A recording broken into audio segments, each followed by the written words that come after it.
Okay, so here we are with the completed build. Part of the reason I didn't show all of the parts of the build process was because this thing had just one problem after another, and I ended up spending, this one I had to do a really deep dive on. I ended up spending like 2 whole days just troubleshooting every little thing. Literally, everything that could go wrong did go wrong. So after I got the build, up and usable, after several hours of testing, I was having some frame rate inconsistencies and random glitches. Turns out one of the 2 GTX 295s that I had was defective. I wanted to run a 2-card setup on this. I wanted that look. So after digging around in my cards, I found, no joke, a pair of 260s, a pair of 275s, a pair of 280s, and the 2 that I settled on was the pair of 280s. We've got I think this is a BFG, and this one's an EVGA. This is back when pretty much everyone used the same cooler design, and you just had different sticker graphics on it. So we had to switch video cards. The heatsink that I ordered, that I thought was going to work, turns out it was compatible, but they had made the back plate. It was one of those ones with the springy thing where you open it and it goes to different sizes. It wasn't able to get quite large enough for X58. So luckily I had another one on hand that I was able to use for that, which was actually a surprise because it was a little bit different than the generic ones, but I had something that worked. What else did I have go wrong with this thing? So you can see 3 sticks here. It was originally going to be 12 gigs, 6x2, which worked, but I wanted 24. I wanted 24 gigs. So I ended up doing that, and they didn't work. And so when I went to, I was just going to leave it the 12, but when I went to put in the i7-980X, I found that the CPU socket had a bunch of bent pins in it, which I did not bend. I had never pulled the CPU off the board. It was bent before it got to me 10 years ago. I never used this board. I had moved away from X58 years ago, and I just had it sitting in a box. And same with the video cards. It's possible the cards weren't stored properly. I was never expecting to use this stuff. I was never planning on getting into retro stuff, and so I didn't store the stuff with the intention of it being usable. I stored it with the intention of just not knowing how to dispose of it yet. So let's see. So I had another X58 board, pulled this board, put that board in, put the 980X on it, worked fine. Put the heatsink on it, wouldn't work. Took the heatsink off, worked fine. Put it back on, wouldn't work. Pulled it off, it worked again. So the only conclusion I'd come to was it was one of those situations where there was some weird inconsistency in a part, and it was making,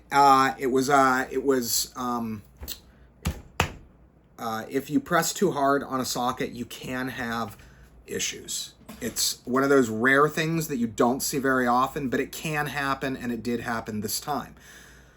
So after literally pulling my hair out, because I still had hair back then, I think. That was before I got this haircut. I finally, I was done. I took that board. I just chucked it across the room. I was so done. To my buddy I'm talking to that wanted the EVGA board, I'm sorry, I destroyed it. I was 3 days into this project, and I was ready to be done. So I was about to order another board off eBay. I was going to order maybe a something nice, like an X58, whatever Maximus Formula board they have. They're like $100, $150, something like that. I thought about that, but I said, you know, I've fixed damaged sockets before. I was like, you know what? I'll give it a go. So it's not completely fixed, but it's fixed well enough that I was able to get the chip up and running.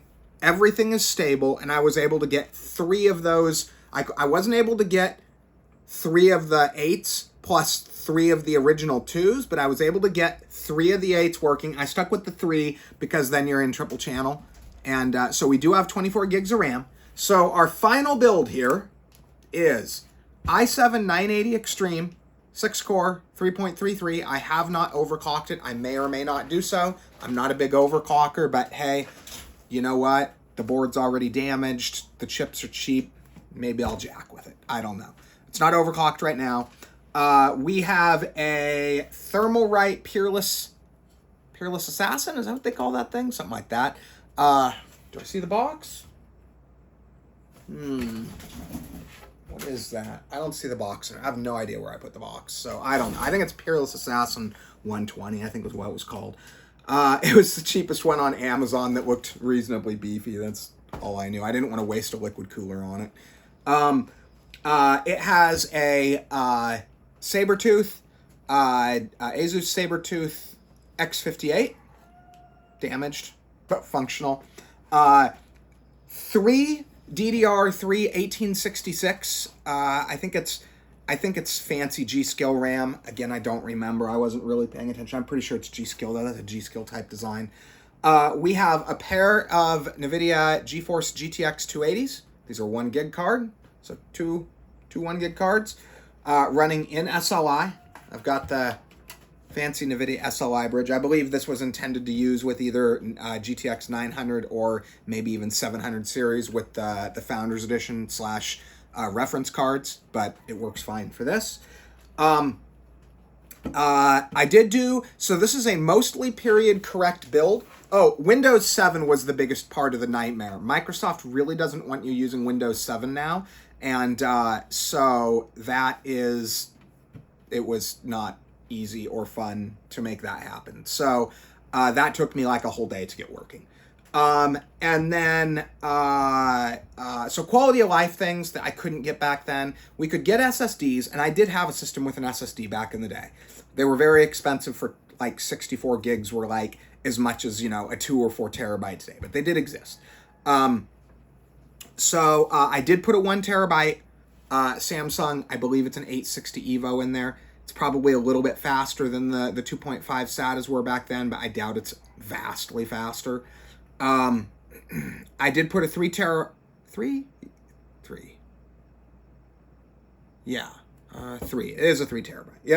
drive, which is bigger than I could readily obtain back then. I don't think the 3s hit the market until, I don't know, 2012, 13, 14, something like that. It does have a Corsair 850 watt power supply. And then as you can see, I went with Noctua fans on the front blowing in, and my exhaust fans are a pair of NZXTs. It had to do with the noise level of the fans. I had some higher performance Noctua ones, but they were a little bit louder than I was comfortable with. So yeah, it is what it is. I wanted it reasonably quiet. So, and then the case is a NZXT H500. I think it's just the standard original release H500. So I've already started uploading some game demos with it. We're going to do all kinds of stuff. We're going to do some SLI stuff. We got SLI stuff right now.